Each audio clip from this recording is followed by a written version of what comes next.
everyone's enjoying it so far. How does it feel? How's it going, people in the room? Good.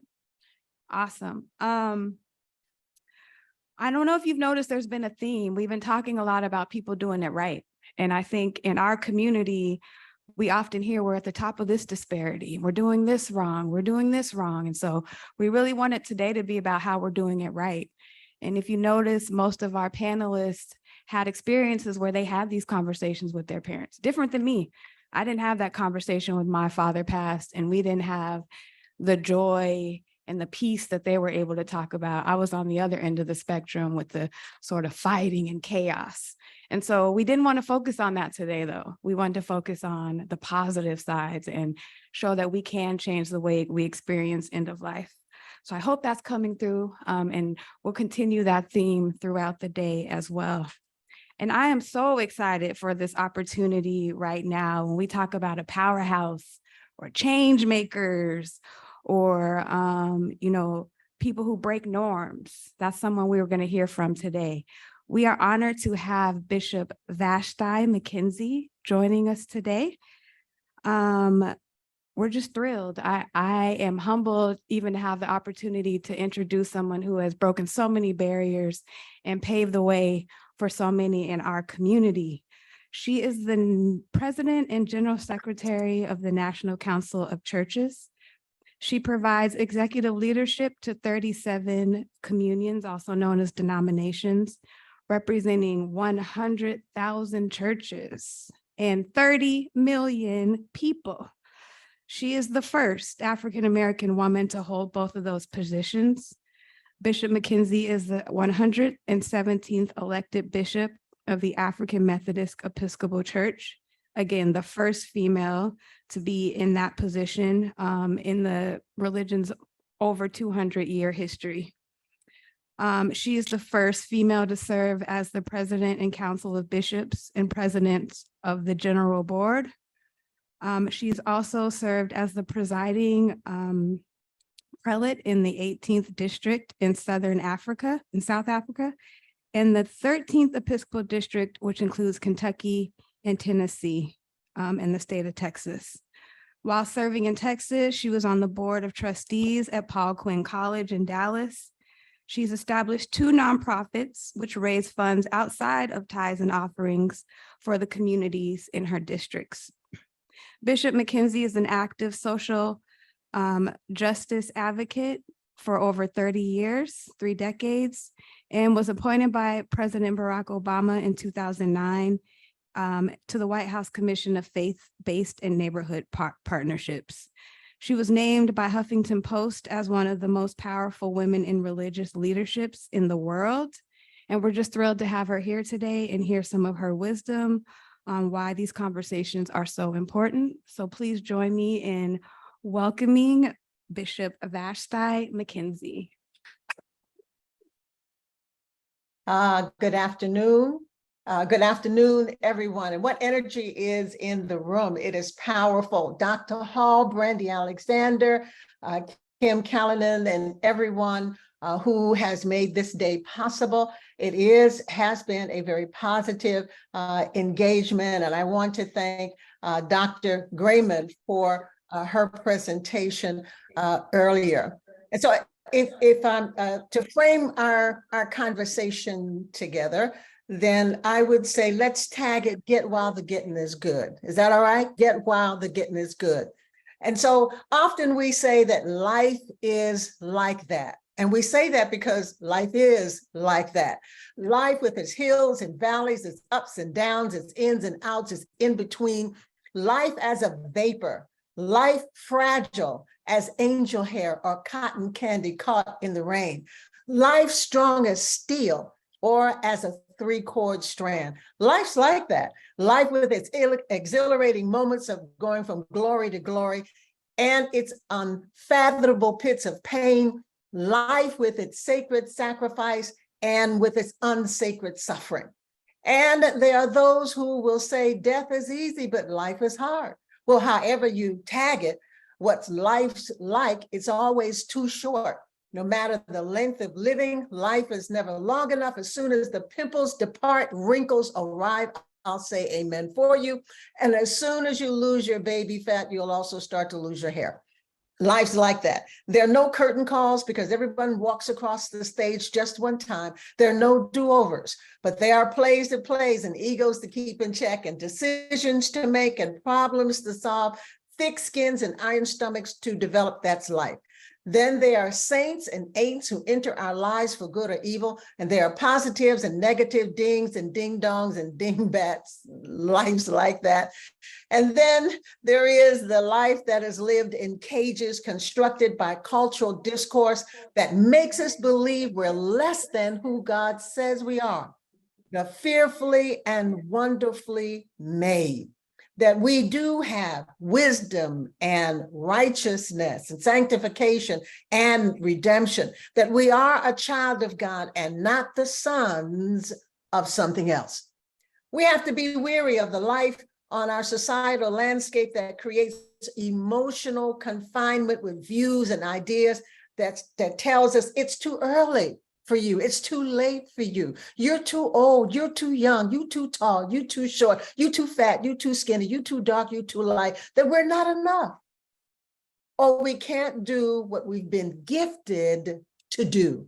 And the gifting is the permission to exercise the gift. There seems to be a conspiracy sometimes of the collective opinion of others, not objective truth. Well, the truth is everybody's not happy, but you're happy. But at some point, if we listen to this, we won't be able to hear our own voice in the mix. We won't even be able to hear God. Life's like that. There's the abundance of life in the lean years of wilderness walking, standing ovation, the silence of the Lamb, the call of God, the call of the crowd. There is the inevitable changing conditions of life, as the author of Ecclesiastes describes in 14 sets of opposites, from laughing to crying and starting and stopping, planting and getting something out of what you put in, because life's like that. Good things come to those who wait, but if you wait too long, what you have ends up becoming what you had. Life's like that. So life, we value it, we cherish it, we celebrate it, we fight for it, and we fight to live it. But if we're not careful, we can die without really living at all. You can eat and sleep and reproduce and study and forget. You can play it safe and tiptoe through life with no aspiration other than trying to get all you can get until you arrive at death safely. And if we're not careful, we can die unprepared. We can die unprepared. Sojourner Truth wrote, I'm not going to die. I'm going home like a shooting star. But then I'll add, but go prepared. Zora Neale Thurston said, I want a busy life, a just mind, and a timely death. Let me add, but go prepared. What do you think will happen the day after you die? I mean, who will clean out your closets? Who will sort through those precious possessions? What do people think when they open the attic and see what you've stored inside, or open the drawers where you left little pieces of yourself behind? What will happen to the things that you've acquired over the years? Will other people love and treasure them just as you did? Will they throw them away or give them to someone else? What do you think will happen the day after you die? Will the people you care about will care about the house and the car, the plaques on the wall, the photos, the scrapbooks, if you still have them? Will they know you have a will and where it is? Will they be able to find the insurance papers? Do you have life insurance? Will they be able to find the checkbook if you still have a checkbook? To pay your bills? Or will your children and your grandchildren have to foot the bills for your bills? Will they have to have a garage sale to sell what you have to settle any debts? Have a GoFundMe for you to pay off the credit card bill, the rental lease, the car payment, the mortgage, whatever you owe? My mother lived to be 80 years old, and she literally lived until the day she died. Along the way, she was very specific about what she wanted to happen the day after she died. My mother said, don't come and sit and cry at my grave. If you didn't come and see me while I'm alive, don't come see me when I'm gone. She was very specific about what she wanted to happen after the day she died. She said, don't put money in the ground. What's the use of putting money in the ground? You're going to buy a mahogany gold trim casket that cost way too much money and put it in the ground to rot when it could be used as generational wealth for my children and my children's children. She was very specific. She didn't want people to sit in a long service, wear black. She wanted everybody to wear her favorite color. And guess what her favorite color was? It was yellow. And so we did, because that's what she wanted. And she didn't want long speeches or a dull service. No, and on the table in the room right off of the kitchen, Mama laid all her important papers out right on the top of the table. Insurance, bills, bank account books, savings account, everything you needed to know for the day after she died. She was specific. She didn't want to die alone. She didn't want to die in a nursing home. She wanted to die on her own terms. Every time she said she wanted to die on her own terms, I said, Mom, we don't know how you and God's going to work it out. But guess what? She and God worked it out, because that's exactly what happened. My mother was a journalist all her life. And in her 80s, she learned how to write her weekly column on a desktop computer instead of her favorite Corona corrector typewriter. And many of you were born after the typewriter was all the rage. She interviewed entertainers. She was an entertainment editor. The stars, the up and coming, the falling stars. And on that fateful Sunday afternoon, she was interviewing singers at a singing group at the Baltimore Convention Center. And when she finished her last interview, she got up and said, I'll be right back. And she died. I never got to say a final goodbye. I never got to say, Mama, I love you one more time. Every Monday morning after I dropped the kids off to school, I had breakfast with my mother at her house. And we talked and we laughed and we shared. And she told me all the things she wanted to be specific about. And she loved to preach my sermons back to me, especially when I needed encouragement. I picked her up every Wednesday for the noonday service at my church where I served, and where she and other seniors ate lunch and talked about their miseries, and the newer generations would rush back to work. She came to church every Sunday, listened to every sermon, good, bad, or indifferent. But I still wanted to have that final goodbye. And that one more time, Mommy, I love you, just one more time.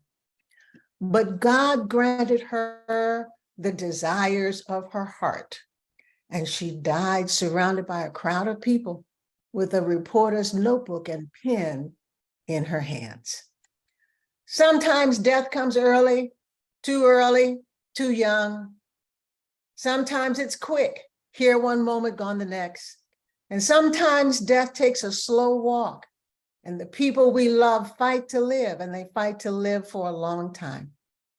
In any case, it's best to have those specific conversations with people we love while we can. You got to get while the getting's good, no matter how difficult or uncomfortable it may feel.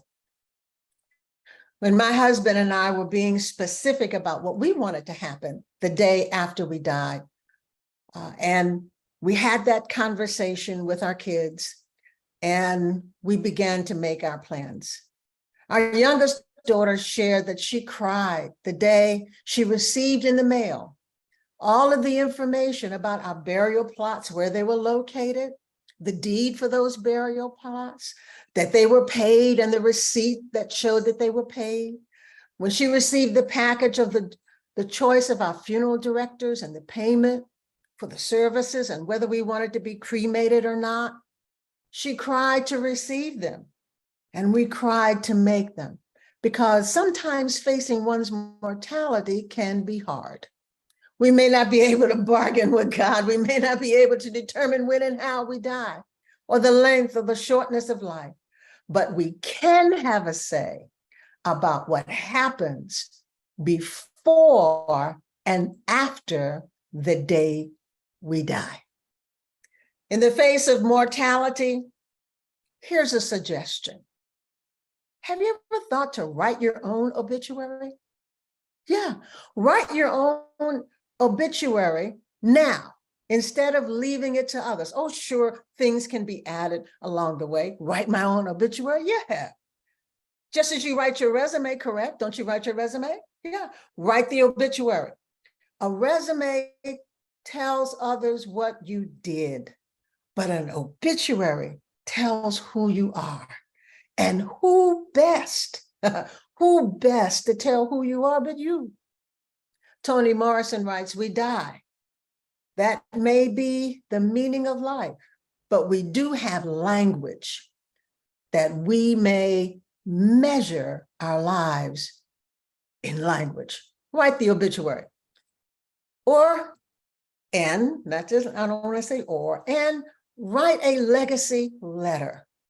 Just in case you don't get to say that final goodbye and that I love you, then there is a letter that you wrote, a letter that you sat down and took time to share good things in. So just in case you didn't get the chance to say that final goodbye, they have that letter they can hold on to and read. That email, that they can read. Sometimes we think that it's just too soon to write a letter like that. One time I was preaching in Chicago and I read a story about a 15-year-old boy by the name of Javon. And he wrote a legacy letter. He didn't call it a legacy letter. He was writing a letter goodbye to his mother. And it said, "Dear Mom, I want to thank you for loving me, for taking care of me, for putting clothes on my back and giving me a place to live." Because there was a reality in his life that he could go to school and not come back home. And there is a reality that too many of the children that we love and hug and send out in the morning do not make it back home at the end of the day. And life has been like that. Write a legacy letter, a heartfelt message that communicates your love and appreciation, all of your final wishes, and be sure it is filled with good memories that encourage your progenies before you join the ancestors. A legacy letter allows you to express the things that you may not have a chance to say, I love you, offer guidance and advice to those that you love and care about. You can be specific about your wishes, practical steps that you want them to take. You want a burial, you want an internment, or you want cremation. You want a funeral service, you want a memorial service, you want to open or close casket. You want to be in the hospital, you want to have home hospice, or you want to go to a hospice. Yeah, don't let them have to struggle and stress and strain to make that decision. You share your wishes and desires. Do you want to be revived, or you don't want to be revived? When you want them to pull the plug or not to pull the plug. By writing down these things in a legacy letter, steps that need to be taken after the day after you die, or before you die, you relieve the people that you care the most about from the immense stress and pressure and confusion associated with making decisions during such a time like that, such an emotional time, the day after you die. My mother used her kitchen table to assemble her legal documents. She didn't keep them scattered in several places or locked up in a file cabinet. She used the table. And when we came over, it was covered, so we didn't know what was there. But it was interesting when we came home the day after she died. The table was uncovered and everything was there as if she knew. My husband and I have, in case of death file, that all our kids know where it is. We have a revocable trust. We have a bill notebook to complement the legacy letter as an invaluable resource for our family. And this book, this legacy book, contains all the relevant information such as passwords. You realize without the password, they can't get into your online banking to make final arrangements. Passwords to certain level of bills and insurance that are automatically paid. Passwords, account details, funeral service contract, burial plot contract, preferences, your advance directive, steps to be taken regarding your digital presence. How long are you going to keep the Facebook page up, or the Twitter account, or Instagram? How long you're going to keep you want your email to be active? Who do you want to be the executor of your estate? By compiling a legacy book, a comprehensive guide, you can offer a sense of direction and ease the burden of the people that you love and care for, ensuring that your wishes are fulfilled as closely as possible. You may be able to see the people you love regularly, like my mother and I, or your family may be spread out all across the country. And if you cannot have in-person conversations, you can have a Zoom family conversation. Some may think that this conversation to be had later in life, or believe that they're too young to confront such matters. But if your children are too young to make decisions, be sure to identify an older family member that you trust, or family that you trust, who has in writing your final wishes. When my husband and I served in Africa for 4 years, there was the reality that both of us may not make it back to the United States because of where we served. It was often hostile territory. So we included in our wills whom we wanted our children to count on in case something happened. The truth is, you can never truly predict the length and journey of our journey, and when the unexpected may occur. Taking our mortality into account early is an act of love and compassion toward the people that you say you care about, regardless of age or stage of life. It is never too soon to start preparing for the inevitable. You got to get while the getting's good. Teacher John Keating in the Dead Poets Society gathered his class in the center of the room and quotes a line from a poet. And it's a line that reads, "The powerful play goes on, and you may contribute a verse." So what verse will you add to the powerful play? There are journalists dedicated to unbiased reporters. There are truth tellers and truth seekers in our lives. They are adding a verse to the powerful play. There are lawyers and law students who defend the poor and their rights. They're adding a verse to the powerful play. There are doctors who go beyond their own borders, using their own funds to treat the indigent. They're adding a verse. Counselors who embrace people at the worst time of their lives and give them hope. They're adding a verse to the powerful play. They are people who work overtime, in time, to improve our lives with positive social change. They're adding a verse to the powerful play.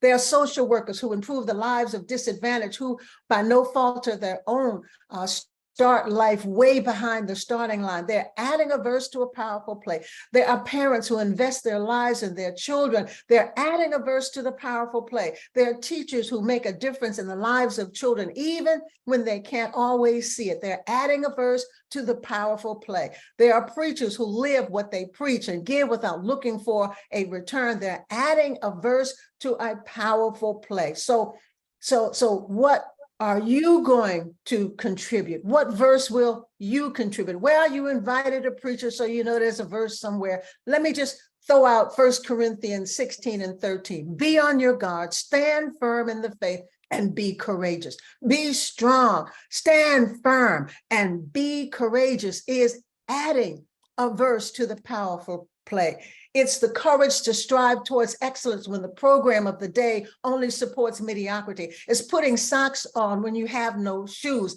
It is setting the table where there is no food. It is planning a budget when there is no money. Adding a verse to the powerful play. Courage to look at houses to buy while you're still living in your mama's house. Fighting hard when you're down. Getting up instead of staying down. It's the courage to speak when everyone is silent. Act while others are still in shock. to move forward when a retreat has been announced. It is courage that reaches beyond self to impact the lives of others for generations to come with a divine power that's not your own. Be strong and courageous and do the work that you're called to do. It takes courage to be public about problems you can't hide, courage to smile through a devastating diagnosis and then live in spite of the prognosis. What will you add to the powerful play of life? Be strong. Be of good courage and prepare for the day after you die. When you have a lot to fight for, you'll find the courage you need. When you have a reason, you'll find the courage. When you have the drive, you'll find the courage. The courage when you create momentum to fight for what you don't want to lose. Isaiah says, the good pass away. But would life last forever? Life's not like that, but eternal life is like that. Thank you so much for inviting me to share in this important conversation about a very important subject. God bless you.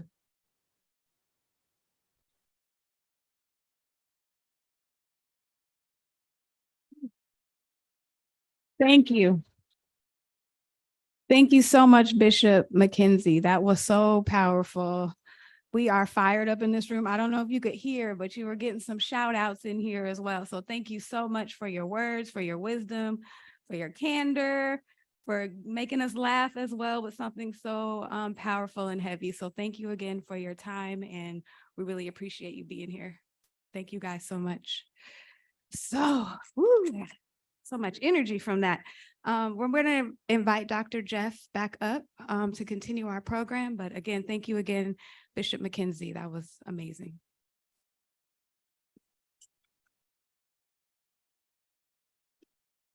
Another round of applause for Bishop McKenzie. Brandy, thank you so much. That was amazing. I hope you all have been inspired at home. We've been inspired here. All of a sudden, I'm feeling so much courage about this just from that sermon that we had.